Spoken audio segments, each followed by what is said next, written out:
ಸಿರಿಗೆರೆಯ ನೀರಿನಲ್ಲಿ ಬಿರಿದ ತಾವರೆಯಲ್ಲಿ ಕೆಂಪಾಗಿ ನಿನ್ನ ಹೆಸರು ನಿನ್ನ ಹೆಸರು. ರಾಯರು ಬಂದರು ಮಾವನ ಮನೆಗೆ ರಾತ್ರಿಯಾಗಿತ್ತು, ಹುಣ್ಣಿಮೆ ಹರಸಿದ ಬಾನಿನ ನಡುವೆ ಚಂದಿರ ಬಂದಿತ್ತು, ತುಂಬಿದ ಚಂದಿರ ಬಂದಿತ್ತು. ಅಂತಿಂತ ಹೆಣ್ಣು ನೀನಲ್ಲ, ನಿನ್ನಂತ ಹೆಣ್ಣು ಇನ್ನಿಲ್ಲ, ಹೆಡೆ ಹೆಡೆಯ ಸಾಲು ತುರುಬೆಲ್ಲ ತುಳಿನಿಂದ. ಈ ಮನಸೆಳೆಯುವ ಗೀತೆಗಳನ್ನು ಕರ್ನಾಟಕದಲ್ಲಿ ಯಾರೂ ತಾನೇ ಕೇಳಿಲ್ಲ. ಕನ್ನಡಿಗರ ಹೃದಯಗಳಲ್ಲಿ ಶಾಶ್ವತವಾಗಿ ನೆಲೆಸಿ ಕರ್ನಾಟಕದ ಉದ್ದಗಲಕ್ಕೂ ಕೇಳಿಬರುವ ಈ ಕವನಗಳ ಕರ್ತೃವೇ ಮಲ್ಲಿಗೆಯ ಕವಿ ಕೆ.ಎಸ್. ನರಸಿಂಹಸ್ವಾಮಿ ಅವರು. ಕೆ.ಎಸ್. ನರಸಿಂಹಸ್ವಾಮಿ ಅವರು ಹುಟ್ಟಿದ್ದು ಮಂಡ್ಯ ಜಿಲ್ಲೆ ಕೆ.ಆರ್. ಪೇಟೆ ತಾಲೂಕಿನ ಕಿಕ್ಕೇರಿಯಲ್ಲಿ. ಪ್ರಕೃತಿ ಸೌಂದರ್ಯದಿಂದ ಕಂಗೊಳಿಸುವ ಹಾಗೂ ಒಂದು ಬಲಿಷ್ಠ ಕೋಟೆ ಮತ್ತು ನರಸಿಂಹಸ್ವಾಮಿ ಗುಡಿ ಇರುವ ಈ ಪುಟ್ಟ ಹಳ್ಳಿಯಲ್ಲಿ ಅವರು 1915ನೇ ಇಸವಿ ಜನವರಿ 26ರಂದು ಜನಿಸಿದರು. ಅವರ ತಂದೆ ಕಿಕ್ಕೇರಿಯ ಶ್ರೀ ಸುಬ್ಬರಾವ್, ತಾಯಿ ಶ್ರೀಮತಿ ನಾಗಮ್ಮ ಹತ್ತಿರದ ಹೊಸ ಹೊಳಲಿನವರು. ನೌಕರಿ ಹುಡುಕಿಕೊಂಡು ಶ್ರೀ ಸುಬ್ಬರಾಯರು ಮೈಸೂರಿಗೆ ಹೋಗಿ ಹಳ್ಳದ ಕೇರಿಯಲ್ಲಿ ನೆಲೆಸಿದರು. ಪರಿಣಾಮವಾಗಿ ನರಸಿಂಹಸ್ವಾಮಿಯವರು ತಮ್ಮ ಬಾಲ್ಯವನ್ನು ಮೈಸೂರಲ್ಲಿ ಕಳೆಯುವಂತಾಯಿತು. ಅವರು ತಮ್ಮ ಪ್ರಾಥಮಿಕ ವಿದ್ಯಾಭ್ಯಾಸವನ್ನು ಪ್ರಾಕ್ಟೀಸಿಂಗ್ ಮಿಡ್ಲ್ ಸ್ಕೂಲ್ನಲ್ಲಿ ಮುಗಿಸಿದರು. ಆ ಜಾಗದಲ್ಲಿ ಈಗ ಮೈಸೂರಿನ ಮುಖ್ಯ ಬಸ್ ನಿಲ್ದಾಣ ನಿರ್ಮಾಣಗೊಂಡಿದೆ. 1928ರಲ್ಲಿ ಮಹಾರಾಜ ಹೈಸ್ಕೂಲು ಸೇರಿದ ಅವರು 1931ರವರೆಗೆ ಅಲ್ಲಿ ಓದು ಮುಂದುವರೆಸಿದರು. ಈ ಅವಧಿಯಲ್ಲಿ ತೋಟದಲ್ಲಿನ ಹೂವು ಕೊಯ್ಯುವ ಕೆಲಸ ಮಾಡುತ್ತಾ ಸೀತಾರಾಮ ಶಾಸ್ತ್ರಿಗಳಿಗೆ ನೆರವಾದರು. ಇದಕ್ಕೆ ಪ್ರತಿಯಾಗಿ ಸೀತಾರಾಮ ಶಾಸ್ತ್ರಿಗಳು ಅವರಿಗೆ ಅಮರಕೋಶವನ್ನು ಕಲಿಸಿದರು. ಅವರ ಬದುಕಿನಲ್ಲಿ ಇದು ಶಾಶ್ವತವಾಗಿ ಜೊತೆಯಾಯಿತು. ಹೂಗಳು ಮತ್ತು ನರಸಿಂಹಸ್ವಾಮಿಯವರ ನಡುವಣ ಸಂಬಂಧ ಅಂದಿನಿಂದಲೇ ಜೀವನದುದ್ದಕ್ಕೂ ಮುಂದುವರಿಯಿತು. ಮಗ ಹೈಸ್ಕೂಲು ವಿದ್ಯಾಭ್ಯಾಸದ ನಂತರ ವಿಜ್ಞಾನ ಅಭ್ಯಾಸ ಮಾಡಿ ಇಂಜಿನಿಯರ್ ಆಗಬೇಕೆಂಬುದು ತಂದೆಯವರ ಆಸೆಯಾಗಿತ್ತು. ಆದರೆ ನರಸಿಂಹಸ್ವಾಮಿಯವರಿಗೆ ಅದರಲ್ಲಿ ಆಸಕ್ತಿ ಇರದೆ ಪದವಿ ಪಡೆಯುವುದು ಗುರಿಯಾಗಿತ್ತು. 1934ರಲ್ಲಿ ಮೈಸೂರು ವಿಶ್ವವಿದ್ಯಾನಿಲಯದ ಇಂಗ್ಲಿಷ್ ಪ್ರಾಧ್ಯಾಪಕರಾಗಿದ್ದ ಶ್ರೀ ಬಿ.ಎಂ. ಶ್ರೀಕಂಠಯ್ಯನವರ ಶಿಫಾರಸಿನ ಮೇರೆಗೆ ಅವರು ಬೆಂಗಳೂರಿನ ಸೆಂಟ್ರಲ್ ಕಾಲೇಜಿನಲ್ಲಿ BA ತರಗತಿಗೆ ಸೇರಿಕೊಂಡರು. ದುರದೃಷ್ಟವಶಾತ್ ಅವರ ತಂದೆ ಸುಬ್ಬರಾವ್ ತೀರಿಕೊಂಡದ್ದರಿಂದ ನರಸಿಂಹಸ್ವಾಮಿಯವರು ತಮ್ಮ ವಿದ್ಯಾಭ್ಯಾಸವನ್ನು ನಿಲ್ಲಿಸಬೇಕಾಯಿತು.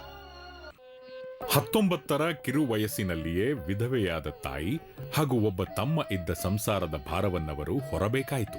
ಅವರ ತಂದೆ ಕೆಲಸ ಮಾಡುತ್ತಿದ್ದ ಕಿರಾಣಿ ಅಂಗಡಿಯಲ್ಲಿಯೇ ಅವರು ಸಹ ಕೆಲಸಕ್ಕೆ ಸೇರಿದರು.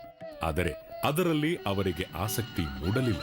ಹೀಗಾಗಿ ಅವರು ಬೆಂಗಳೂರಿಗೆ ಬಂದು ತೀತಾ ಶರ್ಮರು ಹೊರಡಿಸುತ್ತಿದ್ದ ವಿಶ್ವಕರ್ಮ ಪತ್ರಿಕೆಯಲ್ಲಿ ಉಪಸಂಪಾದಕರಾದರು. ಈ ಕೆಲಸವು ಅವರಿಗೆ ಸರಿ ಬರದೆ ಮರಳಿ ಮೈಸೂರಿಗೆ ಹೋದರು. 1936ರಲ್ಲಿ ಅವರಿಗೆ ಮೈಸೂರು ಮುನಿಸಿಪಾಲಿಟಿಯಲ್ಲಿ ಗುಮಾಸ್ತನ ಕೆಲಸ ದೊರಕಿತು. ನಂತರವೇ ಅವರು ತೆಂಗು ಸೀಮೆಯ ತಿಪಟೂರಿನ ಶ್ರೀಮತಿ ವೆಂಕಮ್ಮನವರನ್ನು ಮದುವೆಯಾದದ್ದು. ಮುನಿಸಿಪಲ್ ಸೇವಾ ಪರೀಕ್ಷೆಯಲ್ಲಿ ತೇರ್ಗಡೆಯಾದ ಅವರು ಮುನಿಸಿಪಲ್ ಕ್ವಾರ್ಟರ್ಸ್ನಲ್ಲಿ ತಮ್ಮ ಸಂಸಾರ ಪ್ರಾರಂಭಿಸಿದರು. 1937-1942ರ ನಡುವಣ ಅವಧಿಯಲ್ಲಿನ ಸಾಂಸಾರಿಕ ಅನುಭವಗಳಿಂದಾಗಿ ಅವರ ಸೃಜನಶೀಲತೆಯು ಗರಿಗೆದರಿತು. ಇದು ಮೈಸೂರಿನ ಜಯನಗರದಲ್ಲಿ ಅವರಿದ್ದ ಮನೆ. ಇಲ್ಲಿ ಅವರು ತಮ್ಮ ಅನೇಕ ಜನಪ್ರಿಯ ಕವನಗಳನ್ನು ಬರೆದರು. ನರಸಿಂಹಸ್ವಾಮಿಯವರಿಗೆ ಮೈಸೂರಿನ ವಾತಾವರಣ ಅಚ್ಚುಮೆಚ್ಚಾಯಿತು. ಅದರಲ್ಲಿಯೂ ಪ್ರತಿನಿತ್ಯ ತಮ್ಮ ಗುರು ತೀನಂ ಶ್ರೀಕಂಠಯ್ಯನವರೊಡನೆ ಕುಕ್ಕರಹಳ್ಳಿ ಕೆರೆ ಏರಿಯ ಮೇಲೆ ನಡೆಸುತ್ತಿದ್ದ ಸಾಹಿತ್ಯಕ ಚರ್ಚೆ ಮಹತ್ವಪೂರ್ಣವಾಗಿತ್ತು. 1970ರಲ್ಲಿ ಅವರನ್ನು ಬೆಂಗಳೂರಿಗೆ ವರ್ಗಾವಣೆ ಮಾಡಲಾಯಿತು. ಅಲ್ಲಿ ಅವರು ನಿವೃತ್ತಿಯವರೆಗೂ ಕೆಲಸ ಮಾಡಿದರು. ಕೆ.ಎಸ್. ನರಸಿಂಹಸ್ವಾಮಿಯವರ ಸಾಹಿತ್ಯಕ ಸಾಧನೆಗಳು ಅಪೂರ್ವವಾದವು. ಪ್ರಖ್ಯಾತ ಕವನಗಳನ್ನಲ್ಲದೆ ಹಲವಾರು ಗದ್ಯ ಕೃತಿಗಳನ್ನು, ಅನುವಾದಗಳನ್ನು ಅವರು ಹೊರತಂದು ಕನ್ನಡ ಭಾಷೆಯನ್ನು ಶ್ರೀಮಂತಗೊಳಿಸಿದರು. ನರಸಿಂಹಸ್ವಾಮಿಯವರು ಕನ್ನಡ ಸಾರಸ್ವತ ಗಗನದ ಒಂದು ಬೆಳ್ಳಿ ಚುಕ್ಕಿ. ನನ್ನ ಮಟ್ಟಿಗೆ ಹೇಳುವುದಾದ್ರೆ ನನಗೆ ಕವನದ ಮೊದಲನೆಯ ಪಂಕ್ತಿ ಹೊಳೆಯುವುದು ಸ್ವಲ್ಪ ನಿಧಾನ. ಅದು ಹೊಳೆಯುವ ತನಕ ನಾನು ಕಾಯುತ್ತೇನೆ. ಮೊದಲನೇ ಪಂಕ್ತಿ ಹೊಳೆಯಿತು ಎಂದರೆ ಅದು ಎರಡನೇ ಪಂಕ್ತಿಗೆ ಓಡುತ್ತದೆ. ಕೊನೆಯ ಪಂಕ್ತಿ ನಿಲುಗಡೆ ಯಶಸ್ವಿಯಾಗಿ ನಿಲ್ಲಬೇಕು. ನರಸಿಂಹಸ್ವಾಮಿಯವರಿಗೆ ಸಂದ ಪ್ರಶಸ್ತಿ ಪುರಸ್ಕಾರಗಳು ಅನೇಕ. 1957ರಲ್ಲಿ ಅವರ ಶಿಲಾಲತೆ ಸಂಕಲನಕ್ಕೆ ಮೈಸೂರು ಸರ್ಕಾರದ ಸಂಸ್ಕೃತಿ ಇಲಾಖೆಯ ಬಹುಮಾನ ಬಂತು. 1970ರಲ್ಲಿ ನಡೆದ ಕನ್ನಡ ಸಾಹಿತ್ಯ ಸಮ್ಮೇಳನದ ಸುವರ್ಣ ಮಹೋತ್ಸವದಲ್ಲಿ ಕನ್ನಡ ಕಾವ್ಯ ಕ್ಷೇತ್ರದಲ್ಲಿನ ಸಾಧನೆಗಾಗಿ ಅವರನ್ನು ಗೌರವಿಸಲಾಯಿತು. 1974ರಲ್ಲಿ ರಾಜ್ಯ ಸಾಹಿತ್ಯ ಅಕಾಡೆಮಿಯ ಪ್ರಶಸ್ತಿ. 1978ರಲ್ಲಿ ಅವರ ತೆರೆದ ಬಾಗಿಲು ಸಂಕಲನಕ್ಕೆ ಕೇಂದ್ರ ಸಾಹಿತ್ಯ ಅಕಾಡೆಮಿ ಪುರಸ್ಕಾರ.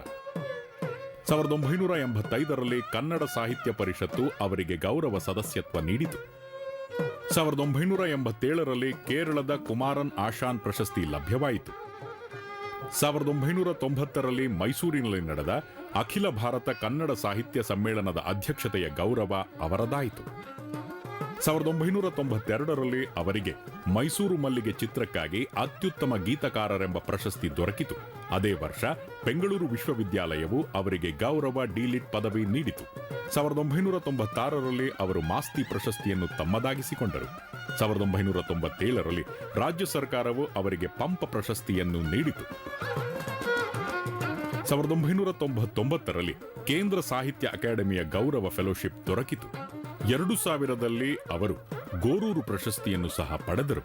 ಇಷ್ಟೇ ಅಲ್ಲದೆ ಇನ್ನೂ ಅನೇಕ ಪ್ರಶಸ್ತಿಗಳು ಅವರಿಗೆ ಸಂದಿವೆ. ಕೆ.ಎಸ್. ನರಸಿಂಹಸ್ವಾಮಿಯವರು ಕನಸುಗಾರರು. ತಮ್ಮ ಸೃಜನಶೀಲ ಜಗತ್ತಿನಲ್ಲಿ ಸೂಕ್ಷ್ಮ ಭಾವಗಳಿಗೆ ಕಲಾತ್ಮಕ ರೂಪವನ್ನಿತ್ತು ನಲಿದವರು.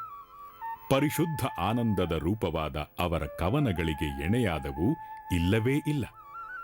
ಅವರ ಕವನಗಳಲ್ಲಿ ಆನಂದವು ವಾಸ್ತವವನ್ನು ಮರೆಸುತ್ತದೆ.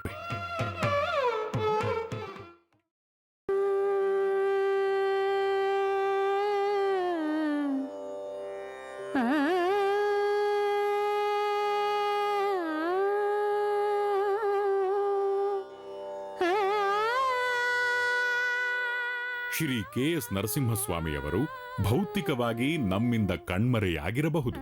ಆದರೆ ಅವರ ಕಾವ್ಯಾತ್ಮವು ಕರ್ನಾಟಕದ ಸಾಂಸ್ಕೃತಿಕ ಲೋಕದಲ್ಲಿ ಚಿರಸ್ಥಾಯಿಯಾಗಿ ಉಳಿಯುತ್ತದೆ.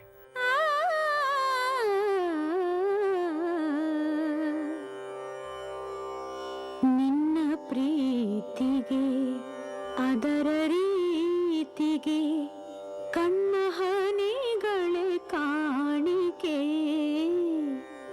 ನಿನ್ನ ಪ್ರೀತಿಗೆ ಅದರ ರೀತಿಗೆ ಕಣ್ಣ ಹನಿಗಳೇ ಕಾಣಿಕೆ.